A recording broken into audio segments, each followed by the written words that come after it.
PEEK,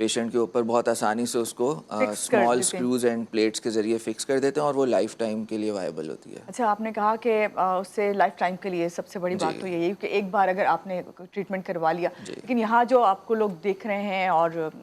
بہت سارے ایسے پیشنٹس ایسے ہوئے ہیں, آپ سمجھتے ہیں کہ یہ جو طریقہ علاج سب سے بیسٹ ہے, یقیناً آپ سمجھتے ہیں کیونکہ ہو رہا ہے اس وقت, لیکن اوور آل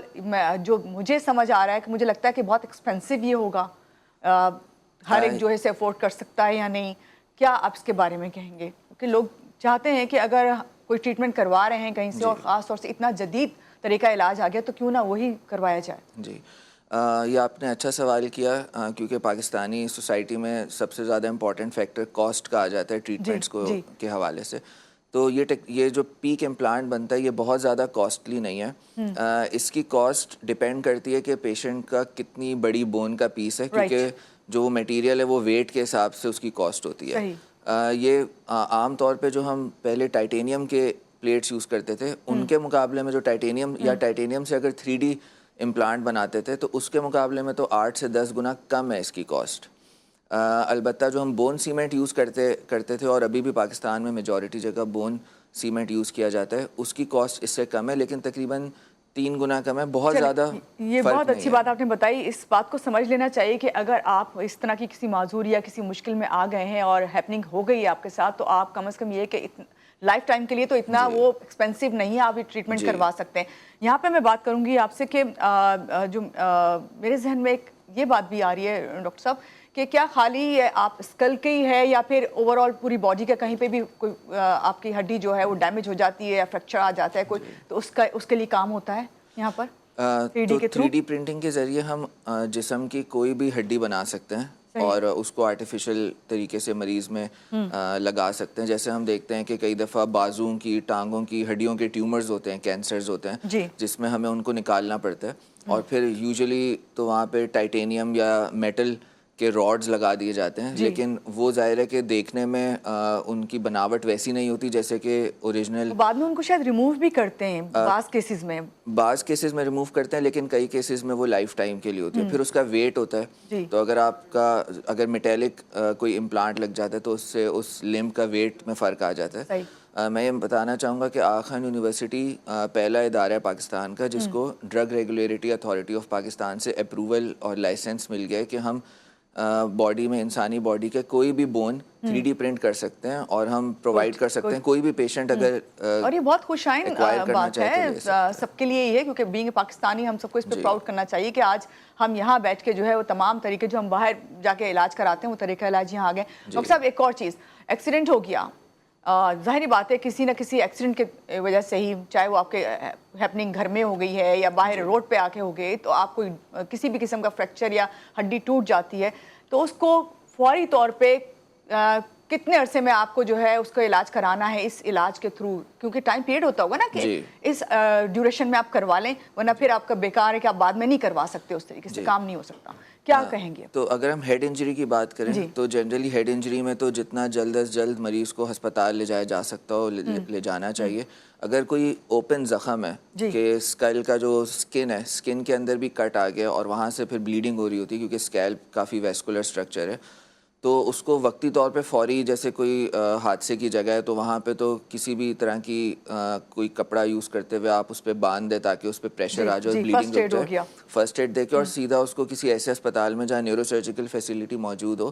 اس کو وہاں لے جانا چاہیے. اور یوزلی ہم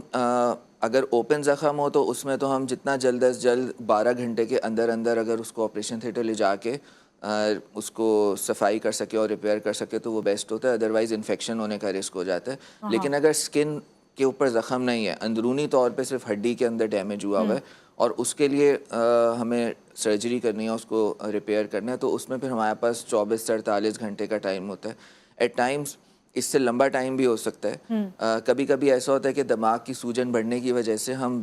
وقتی طور پہ تو ہڈی ہٹا دیتے ہیں اور پھر 6 سے 8 ہفتے کے بعد یا 3 مہینے کے بعد ایک اور آپریشن کرتے ہیں جس میں پھر ہم آرٹیفیشیل ہڈی واپس لگاتے ہیں. یعنی کہنے کا مقصد ہے کوئی بھی انجری آپ کو ہوتی ہے, خاص طور سے ہیڈ انجری کی بات ہو رہی ہے, تو آپ کو 12 سے 24 گھنٹے کے اندر اندر یہ کروانا ہی ہے, اور باقی اگر آپ کو سطحی نہیں ہے, اندرونی ہے, کوئی ہڈی آپ کی بریک ہوئی ہے, تو اس کے لیے آپ پہلے ایک آپریٹ کر کے ریموو کرتے ہیں اور پھر دوبارہ سے. اس میں ایک امپورٹنٹ چیز جو ناظرین کے لیے ضروری ہے وہ یہ کہ ہر طرح کی جو چوٹ ہے وہ ایک جیسی نہیں ہوتی. بالکل. تو اٹس سیفر کہ آپ جتنا جلد از جلد ڈاکٹر کے پاس لے جائیں, ایون اگر ہمارا ایزمپشن ہے کہ یہ اتنی گہری چوٹ نہیں ہے, اتنا بڑا کام نہیں ہے, لیکن اسٹل بہتر ہے کہ جتنا جلد از جلد ڈاکٹر کا اوپینین لے لیں, تاکہ پھر ایسا نہ ہو کہ بعد میں ہم سوچیں کہ تاخیر ہو گئی اور یہ پہلے کر لینا چاہیے تھا. بہت دیر ہو گئی. اچھا جی ڈاکٹر صاحب, ابھی میں یہ پڑھ رہی تھی کہ یہاں پہ ماشاءاللہ سے 14 پیشنٹ جو ہیں ان کی ٹریٹمنٹ ہو چکی ہے. ان سب کے حوالے سے صرف جنرلی یہ بات پوچھوں گی کہ کس نوعیت کے کیسز تھے سارے؟ تو اس میں میجورٹی تو ٹراما کے ہی کیسز تھے, جس میں ڈفرینٹ طرح سے حادثوں کے اندر چوٹ لگی تھی, اور ہڈی کچھ کیسز میں ہڈی بالکل ڈیمیج ہو چکی ہوئی تھی, کچھ کیسز میں ہڈی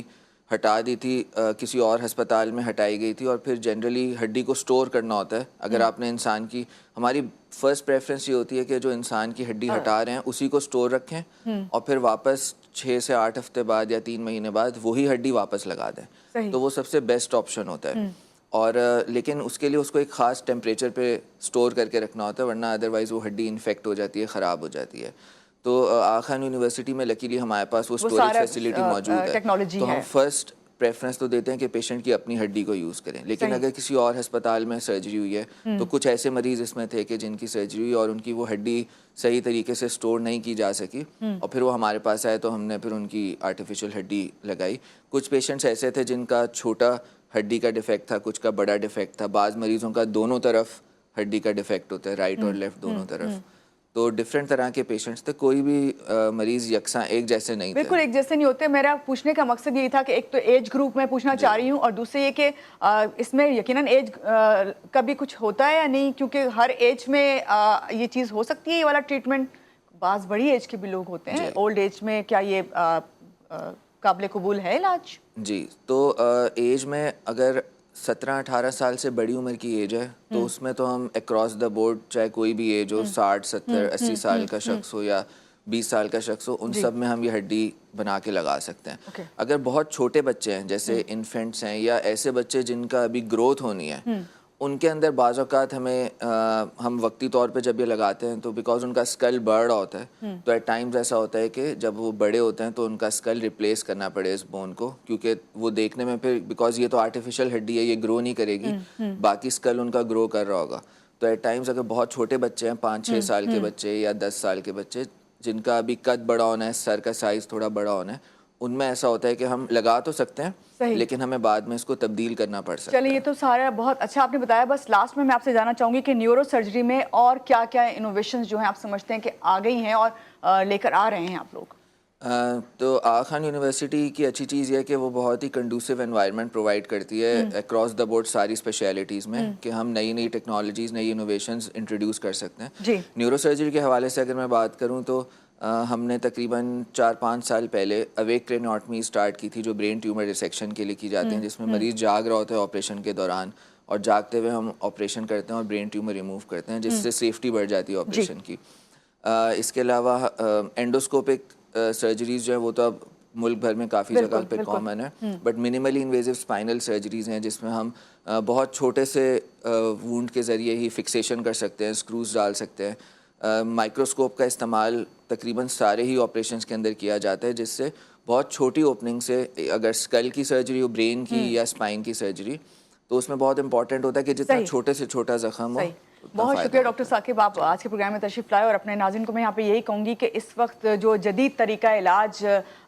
ہو رہے ہیں, اور ڈاکٹر ثاقب کی بات سے جو مجھے سمجھ آیا اس میں یہی ضرورت ہے کہ جس وقت آپ خدا نخواستہ کسی بھی انجری کا شکار ہوتے ہیں تو فوری طور پہ جو ہے آپ کو ڈاکٹر کے پاس جانا چاہیے, خاص طور سے نیورو جہاں پہ سرجری کرتے ہیں اور نیورو سرجن وہاں پہ ملتے ہیں, تو وہاں جا کے ان سے کنسلٹ فوری طور پہ کریں تاکہ آپ کے جو علاج ہے وہ بہتر سے بہتر طریقے سے ہو سکے. ویسے تو یہی امید ہے کہ اللہ تعالیٰ آپ لوگوں کو جو ہے اپنے حفظ و امان میں رکھے, اور اپنا خیال آپ نے خود بھی رکھنا ہے. یہاں لیتے ایک چھوٹی سی بریک کے بعد واپس آتے ہیں, آپ ہمارے ساتھ رہیے.